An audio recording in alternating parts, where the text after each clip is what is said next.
week's episode of To a Console Near You, brought to you by youtube.com/ImprovGaming. I am your host, the biggest Zelda fan in the world, Jeremy Bird. I have the tattoo of the Triforce on my right arm. Biggest Zelda fan in the world, coming at you once again. And I'm joined by my two best friends in gaming. Gotta be gentle with him right now. First, to my left, he is the host of most, Mr. I'm Wondering himself, Pete Anderson. What's going on, guys? And to my right, he has the best ponytail in the business. It's fabulous. Mr. Nicholas De Jesus. How's it going tonight, ladies and gentlemen? It's a light week, as usual. Yeah, it's a light week. Yeah, it's been a light week. Like, the past couple of weeks have been kind of light, huh? Yeah, it's going into spring, summer. I think they ease up on the games for some Yeah, reason. yeah. Well, you know, there's no reason to inundate all the children coming out of school. Well, I think it has to do a lot with finals, you know. Yeah, it could be. Oh, no video games because people have to pass and make grades. Yeah, you have to make grades. Therefore, once summer starts rolling in, though, you'll get a lot of fucking games coming out. Yeah, especially with our with us going live. We'll be able to talk. Yes. We'll be able to just bang out everything right then and there. That's gonna be awesome. I love it. And what Jeremy means by that is that To a Console Near You will be coming to you live starting May 22nd, Sundays at 7 p.m. on blogtalkradio.com at fillingthevoidrn. So it's blogtalkradio.com/fillingthevoidrn. That's Filling the Void Radio Network, Improv Gaming. We'll be coming to you live. Through there, we'll also be doing live streams on YouTube, coming directly to your faces live, so you'll see the news, up-to-date current events. And then once it ends, it'll go right on the podcast on iTunes if you want to hear us there. Absolutely. You can always listen in on what we talked about throughout the week on the iTunes podcast, or save it to your playlists and look at it later. And then just marathon them. Yeah. Our beautiful voices. You can hear our beautiful voices and share them with your beautiful friends. But to start off the week of May 15th to the 21st, we have Homefront: The Revolution coming out for Xbox One, PlayStation 4, and PC, bro. PC, bro. Woo woo woo. Homefront. Hey guys, sorry. I moved all day, so I'm a little bit out of it. But let me tell you what Homefront: The Revolution is about. Whew, I'm getting that spark. Oh, here we go, baby. Homefront: The Revolution is an upcoming open-world first-person shooter video game developed by Dam Buster Studios and published by Deep Silver. Deep Silver, very good. Also, it's the sequel, obviously, to Homefront. It's going to be released May 17, 2016 in North America. And like he said, PlayStation 4, Xbox One, PC. We have some food coming in. It's a little bit early in this episode. Just so you know, Homefront: The Revolution is set in alternate reality in 2029, 4 years into the North Korean invasion of the United States. I don't want to give too much. Yeah. I'm very interested in this game, so make sure you keep an eye out on that. Check out the reviews coming out also as well. You could imagine that the Revolution is going to be after the events of Homefront, where Homefront was more along the lines of a guerrilla warfare tactic kind of thing, of you being the guerrilla war revolutionists, but this would be the events afterwards where we do actually win our country back in this alternate timeline. So it's definitely an exciting title to look at and to be excited for. We're still on Homefront? We're still on Homefront. Yep, I agree. It looks exciting. Alright, we also have Life Goes On, Done to Death, coming out for PlayStation 4 and PC, bro. PC, bro. Woo woo! That sounds interesting. Life Goes On, Done to Death. I thought it was like another thing. It's a platformer where you guide heroic knights to their demise and they use dead bodies to solve puzzles. Wanting to live forever? A mighty king sends his army of knights to find the cup of life. I'm really into this right now. Yeah, that sounds interesting, actually. On this quest, you will summon knights after night to be brutally sacrificed Excuse me. as you journey through treacherous and traps-ridden worlds. So show no mercy to solve each challenging puzzle. You can check out a trailer. Looks awesome, actually. Yeah. I'm really I excited. thought it was kind of like Gone Home. Yeah, that's what I thought it was going to be, but Life Goes On sounds very fucking awesome. The title looks pretty cool. Yeah, he looks like Arthur. Oh, wow. From, That's awesome.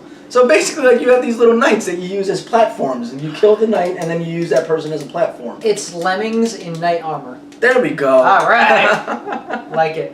What's next? We also have Shadow of the Beast coming out for PlayStation 4. And I do remember playing a game called Shadow of the Beast back on Genesis. I'm not sure if it's related. this is actually related. What this is thank you. Yes, it's actually been in development, and they are really excited about this game.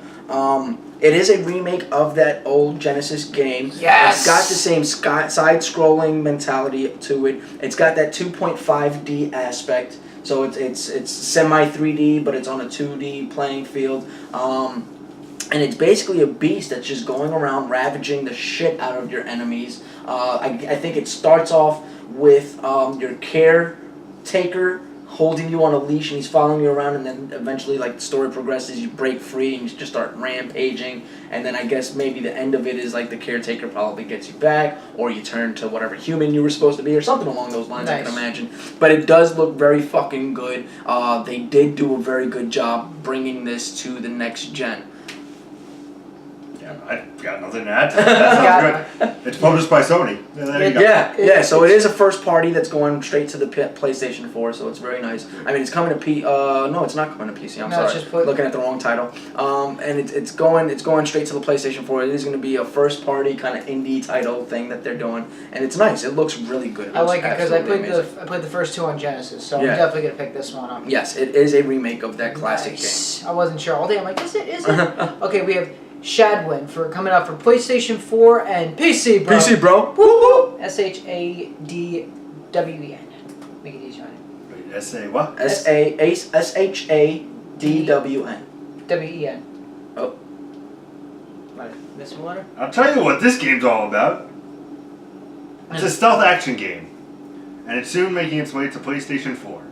I tell you that because that's what it says. Is that all it says?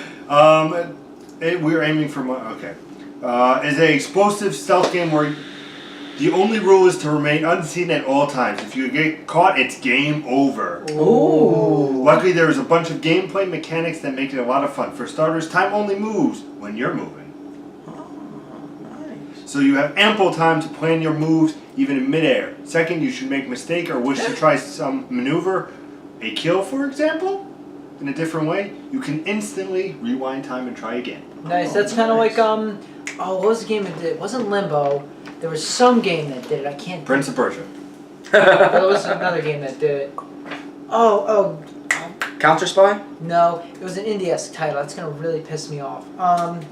Fuck. What was that title? It was like you jump and then if you're gonna die, you can like push the rewind button. Brink, I think. Was it Brink? I think it was Brink. Oh, fuck Brink. I fucking hate Brink. I mean, yeah. Next we have Soft Body coming out for PlayStation 4 and PC, bro. Let me tell you what this is about. This game is a direct representation of Pete's life. It's after he moves and his body's all soft and decrepit and he's beaten and defeated. I'm the back champion of the world. Oh, now what's it about, Pete? It is a action game where you control two beautiful, goofy snakes at the same time. In this game, you paint the world with your body, and as you do so, the world changes around you, and you reveal new obstacles and challenges. Though the action is quite tense, the mood and atmosphere is quite calm. Oh, okay. No, I'll tell you in a second. Braid. It was Braid. It wasn't Brink. Not Brink. It was Braid. Braid. Now this reminds me Fucking love that game. A Tale of Two Sons. If you remember, you played two characters simultaneously, and it reminds me of Unfinished Swan with painting everything and using your body. Yeah, but there's that other one that it reminds me of. The one about the blind girl experiencing the world. Isn't that Catherine? Is it Catherine? No, I don't think it's Catherine. No, it's a game Catherine's that's coming completely out. different. It's a game that's coming out later on. It's about a blind girl, and as she walks through the world, all of a sudden the colors start, like the sounds create colors, and like it might look like a waterfall, but then as you get closer, it turns into a bathtub because there you're getting more information about it. It's an interesting thing, and then like when things go dark, like you're actually running away from something. The girl is actually afraid of something, so it's a very interesting concept, and it reminds me of that. You know, as you move and progress through the world, more of the world becomes revealed, kind of deal. Mm-hmm. Nice. Definitely check that out. We also have Valkyria Chronicles coming up. Valkyria Chronicles. Valkyria, whatever, Chronicles Remaster coming up for PlayStation 4. You get this game. This is a great game. It actually is. It's a tactical role-playing game developed and published by Sega. And it was originally for the PlayStation 3 in 2008. Yep. Ah, okay. But, yeah, it's... Want me to tell you a little bit more about it, shall I? Good. The game is set in a fictional Europe, loosely based on Europe, or Europe-high, and it's loosely based on Europe. Okay. During the early World War II. Take blah blah blah. I don't want to say too much because it looks like there's a lot of good stuff that they should experience for themselves. But if you play the original, definitely play it. Engage in war with the Atlantic Federation. Players take control of a unit. Rebelling the Sounds like invasion. real-time strategy. Yep. It's No, I mean I don't mind real-time strategy, but technical role playing and third-person shooter. To hear Pete like singing praises of a RTS, it's like like me singing the praises of Assassin's Creed. Only few have done that. And last but not least, we actually have Last Fight coming out for PC, bro. PC, bro. Woo woo. Last Fight. Woo. I keep thinking of the song by Velvet Revolver when I hear that. The Last Fight. It was off second album. Good song. No luck with me. Last Fight. The rising star of the FFFC, undefeated with his partner in crime, Duke Diamonds. Great name. Nice. Media favorite is always on the front page of the tabloids. He's absolutely sure he will make the Hall of Fame very soon. Basically, it looks like just a beat 'em up, a fun little fighting game. I like a beat 'em Oh yeah, up. But that's it looks not bad. really cool. I'm That's not actually bad. really interested in this. I wouldn't be too So definitely check that out if you So have a against PC, that. bro. PC, Nice. bro. Woo woo. Woo woo. And now, what do we got coming up with the news this week, Pete? A lot of good stuff coming up. Yeah. To begin, I would just like to say something. There's a game coming out next week. Okay. If I'm correct. Let me just double check. Appease me for a second, fans. But I want to tell you something. I played the beta yesterday, and I was hooked. Yeah. I've heard And a it's lot of coming it. out May 24th. What's the game? I don't want to say it yet. Why not? Because. Because what? Okay, I'll just say it. Overwatch. Overwatch. Okay. Now, yes. let me I've heard explain good things something. about I this. keep hearing a lot I of shit hear about this game, amazing so. things. I'm playing it just... Okay. Little teaser for you guys right now. I'll get into it more next week. But it's made by Blizzard. It's a first-person shooter. And it is a fucking blast. Yeah. So, isn't Overwatch kind of Blizzard's answer to Battleborn? Yes. Okay. Now let me tell you You something. played both. I played both. Yes. And How did you feel comparing the two? Well, you know what, Nick? You know what I'm going to tell you how I feel about them? What You're going to find out on May 22nd, 7 p.m. on Blog Talk Radio. Oh, mic drop. May 22nd. May 20... What did I say? August 22nd? Nah, May 22nd, I'll tell you all about my thoughts on Overwatch compared to Battleborn, so make sure you stay tuned and check that out. How much did the beta cost you? Free. Looks like I'm playing that tonight. It's then. no, it's gone. Damn! Yeah. Last day, they extended it. I played it. I have good things to say. I have bad things to say. But to let you know what you should do, you check it out on May 22nd, the radio show. You can also watch it live here on YouTube. And you'll know if you should pick it up in 2 days when it comes out on May 24th. Nice. How about that? Very nice. Sounds good. But, besides that, Did you take notes? on it? Yeah. Yeah, of course. Oh, okay. And there's also Go going back. to be a Let's Play going up. Maybe on May 24th. So you're really excited about Overwatch? I am. Okay. But I have concerns. But Okay. we'll get into that in a future date. Well, after hearing what you said about Battleborn and how you felt about Battleborn, because we haven't talked about that on the show, but outside of the show, we talked a lot about Battleborn. Hearing you sing praises of Overwatch, I'm really actually interested in playing that game. Could be our topic of the show for that Might first be. episode. You never know. You never But know. what also could be a very big topic is EA has officially announced and confirmed the next Battlefield is Battlefield 1. Yes. Nice. What do you think of the title, is what I have to ask you. I hate it You hate it. Why do you hate it? because it's got Xbox syndrome. This is the Xbox One What if I told you why they named it Battlefield 1? because it's the prequel. No. Damn it! Technically, it is. But it's because it's the first Battlefield, in a sense, of World War One. So they're going back to World War One instead of bringing it forward to like what Battlefield does, state of the art. I can get behind that. I changed what I just said. I'll So make those words. that's what it is. It's Battlefield 1 because it's supposed to be World War 1, but it's Battlefield's perspective of World If War you know me 1. well enough, my favorite Call of Duty game is World at War. Yeah, and they seem to be getting a lot of traction compared to Call of Duty Infinite Warfare. Bury 'em! They seem like people seem to be very excited about Battlefield 1, and a lot of Call of Duty fans seem to be very unexcited about Infinite Warfare. Well, Eh. would you like to know some more stuff about I it? would absolutely love to know. Now some remember more guys, stuff this about has been a light week in news. It has been a very light week. But Battlefield 1 is set in World War 1 and is releasing on October 21st, 2016 for the Xbox One, PlayStation 4, and PC. it. Bro. If you have EA Access, You get it 3 days early on October 18th. Nice. So a nice incentive there. The game will include land, sea, and air combat as usual. So not surprising. As is so in the tradition. trailer. Yeah. The early enlisters for the Deluxe Edition will be available for all platforms. It will be $80 and will include some extra vehicles, weapons, and emblems, including the Red Baron pack. Very nice. Yeah, the trailer looks sensational. Yeah, it does. I've watched it many of times. And they learned a lot from what was the last Battlefield? Hardline. Hardline. They learned a lot from Yeah. Hardline, in that the destruction mechanics in Hardline, they kind of like stepped it back a little bit so that then they can improve on Battlefield 1. So like there was a lot of things in Hardline that was kind of like game breaking mechanics with the whole destruction thing, and they learned from that experience of making everything destructible. And it seems like, you know, as a developer and a publisher, they seem to be learning from their mistakes, whereas Call of Duty, I hate to say it, hasn't. So this is a very fan service kind of environment, I would say, in terms of, you know, they take their mistakes, they learn from them, they try to fix them as best as they can, and they provide you with better content the next time. Nice. Next news topic. Kojima Ooh. teased his new game. Did he? Really? Oh, I didn't know this one. What is it? What is it? What is it? What is it? What is it? What is it? It's a horror game. Easy. Stay tuned. It's a horror for game. May Go fuck 22nd. yourself. I'm gonna fucking murder you. Kojima's new game is for the AAA action fan. Yes. Nice. I knew that he was going AAA. He intended to go AAA. Kojima says, and I quote, "I won't say it's an open world title, But it's an those open world that title. enjoy playing today's AAA titles such as Division and Uncharted, Uncharted will be able to play it smoothly. When it gets announced, some may think that it's not as wet. Yeah, there's some errors in this. English, motherfucker. No,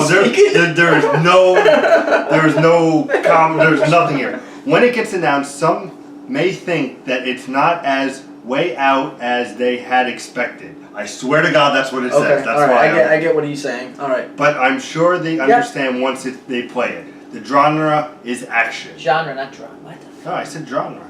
Genre. Genre. Not drama. Not Okay, drama. AAA game. So Kojima's announced the AAA title game. He says that when you see the official trailer for it, you will think it is not a AAA title game, but rest assured, it is a AAA game. Because it's and fucking gonna Kojima. bring you. Well, Kojima, I can imagine that this is going to be a very fucking like narrative, because Kojima loves his stories. He loves his fucking stories, and he loves to sit there and do dialogue. And you know what? I love him for it, because his dialogue is pretty fucking good, and it's very informational, and it always drives the fucking narrative. I'm worried, like always, that Kojima might fall on his face. I know that he is like fucking like the ace developer out there right now. He is like a legendary star on the level of what's her name, Ashley something, that works on Uncharted. Amy something. Yeah, you're right. Amy. I can't think of anything. You know, so he's like a AAA developer that's fucking up there. He knows what the fuck he's doing. He knows how to bring content to gamers. So I'm very excited to see what he has in store. I just hope to God it is phenomenal, because after Metal Gear Solid, he has a huge reputation to fucking Huge hold up. mountain to climb on. Oh, absolutely. Also, you had your Kojima, and I'm going to pass this to you in 1 second, Mr. Bird. Pokemon Sun and Moon will have a release date on November 18, 2016. The cover art was revealed today. I want you to tell the fans a little bit more about it, though, sir.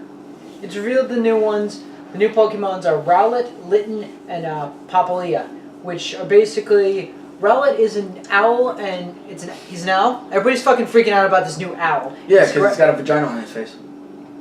I just noticed that. Thanks. It's a grass and flying type. Litten is the fire type, looks like a cat, and Papalia is a water type that looks like a sea clown or like a seal. But I can get behind it. It looks really good. What did I miss? The region? Oh, it's Aaliyah, which I don't know. I haven't played I haven't since Diamond. yeah. But It looks cool, though. I'm actually going to pick up Sun, because that legendary Pokemon looks fucking awesome. Yeah, it looks interesting. I mean, I'm going Moon because it seems like it's definitely gonna drive that Pokemon fan base that we all know is out there. So it's definitely something new for them to get behind, a new strategy game for them to love. You know, it's gonna boost Pokemon, and hopefully it will boost Nintendo. Yep. In turn, you know. Bring them back to the limelight, because it's been a long time coming for Nintendo to get back into the limelight. Yep. I don't know if this is the title to do it, but it would be nice if it did. Definitely. Exactly after 1 year of being out on the PlayStation 4, Final Fantasy X and X-2 remastered come to the PC. Oh wow, nice. Took them long enough.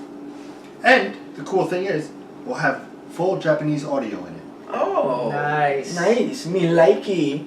Ugh. Me lucky a long time. We have Nintendo news. Ooh, Nintendo. What's a Nintendo What do you news? think about Nintendo going from CD back to ROM chips? ROM Basically chips. the cartridge. So the cartridges. This is I knew you were gonna bring this topic up, and I'm not quite sure what to think because cartridges were expensive back in the day. Well, cartridges were expensive, but the cost of cartridges nowadays has diminished. It's cheap. Quite. Remember, your jump drive is a cartridge essentially. Yep. So when you go out there and you get a 16 gigabyte or 125 gigabyte, 28 gigabyte, I'm sorry, hard disk drive, it is less expensive than a fucking video game at this point. Yeah. So they might actually be going the right route, doing that, because you don't need 128 gigabytes to run a game off. I thought the NX was gonna go straight digital, but I didn't know. No, I thought of the card thing. I'm like, I'm happier with the cartridge, so to speak, because number one, it's something smaller to put in, Yep. right? You don't have to worry about this big fucking game case, right? Number two, it shows that Nintendo is taking initiative, because solid state drives seem to be making a very huge comeback nowadays. So they're looking at pioneering technologies like solid state drives. So a ROM disc might actually be the way to go, and they're cutting out Sony, because Sony, as you know, is the top supplier of CD-ROMs, Yep. Blu-ray discs, and so forth. So this says big things about their relationship with Sony. It seems the feud is still intact. They still hate each other's guts, Yep. which tells me that Reggie and fucking Phil Spencer will show up at E3. And the announcement, which I told you earlier, Nintendo, and he was right again. Motherfucker's always right. Nintendo's gonna be at E3. No Treehouse, gonna be at E3. Nope. Yes. I have an argument to that, sir. Oh, dude. Nintendo today, which is a couple days prior to reading this, announced its plans for E3 2016. And the traditional Nintendo Direct briefing was not part of it. Yeah. Yeah. In a statement by Nintendo, they explained that it will instead host the Nintendo Treehouse, Yeah. a live event on Tuesday, June 14th, starting at 9 a.m. Pacific Time. Nintendo CEO Reggie Which is Fils-Aimé noon. will kick off the broadcast, though it sounds like the company will only be discussing the upcoming Legend of Zelda game during the show. Yeah, that might be it and a couple other things. So it's a live broadcast. So they're not Damn. physically coming to E3. Can't win when you gotta try. Goddamn. Huh. Oh, you got my hopes up, you bastard. Phil Spencer. Of course, we love Phil. Yes. He's a great. I like Phil and what he's doing over at Xbox. What did he do to piss you off this time? But he didn't. He didn't? Of course, he shows his support by Spencer sent out a message to Naughty Dog and PlayStation Shuhei Yoshida on Twitter, congratulating them on the well done and reviews and everything of Uncharted 4: Thieves' End. I love Phil. I love Phil. I love Fair. him. You He's never fucking- see PlayStation do it, No, no. but you always see Phil. You know what? There's a lot to say about not being a sort of loser. I'm not saying that Phil Spencer is a loser in this, but you know, Xbox, you know, being open and being like, hey guys, good job, we appreciate you. It's really showing that Phil Spencer is not in a competition anymore. He is in a community. Yeah. And as a community, we do need to come together and put aside our differences and work towards, because in my mind, a lot of things are going by the wayside.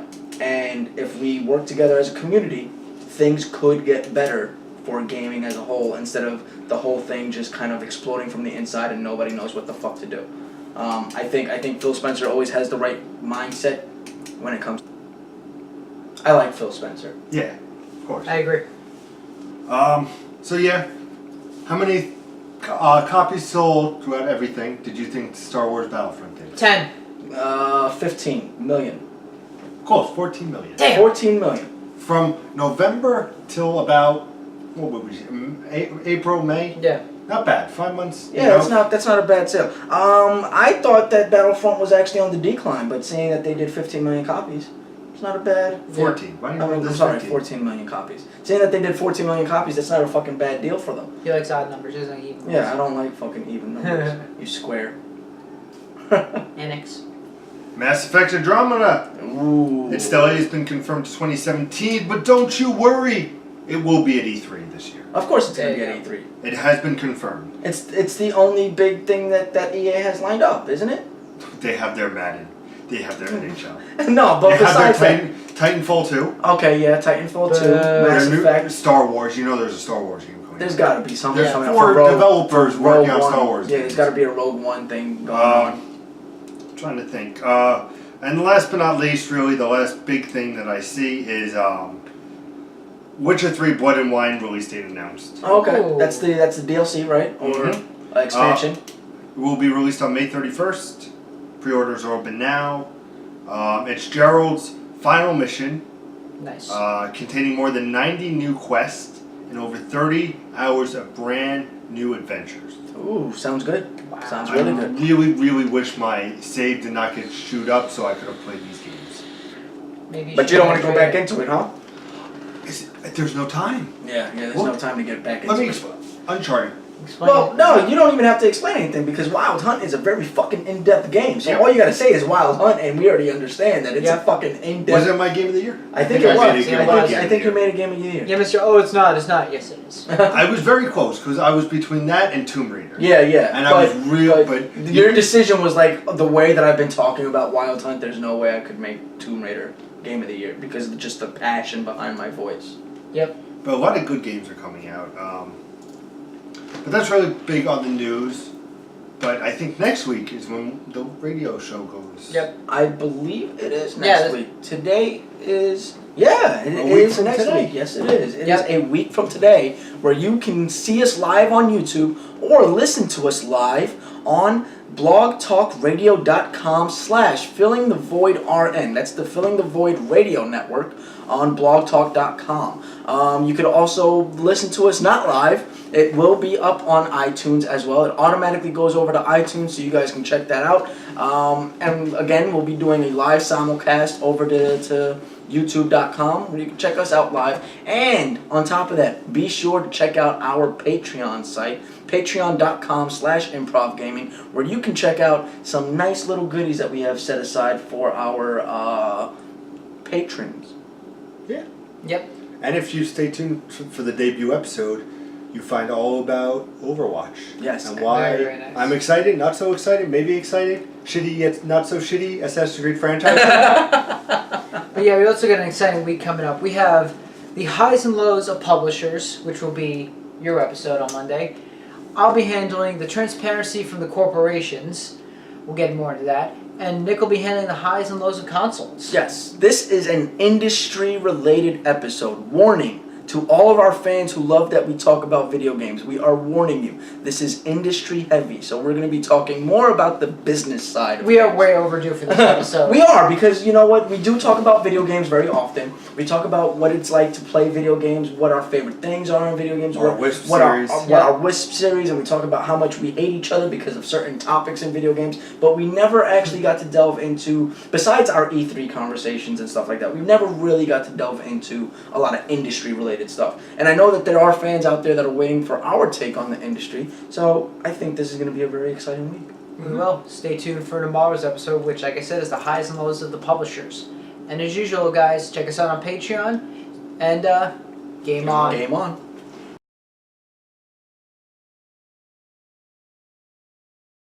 YouTube.com/improvgaming. Love News presents coming soon to a console near you. Very forceful. And like reading.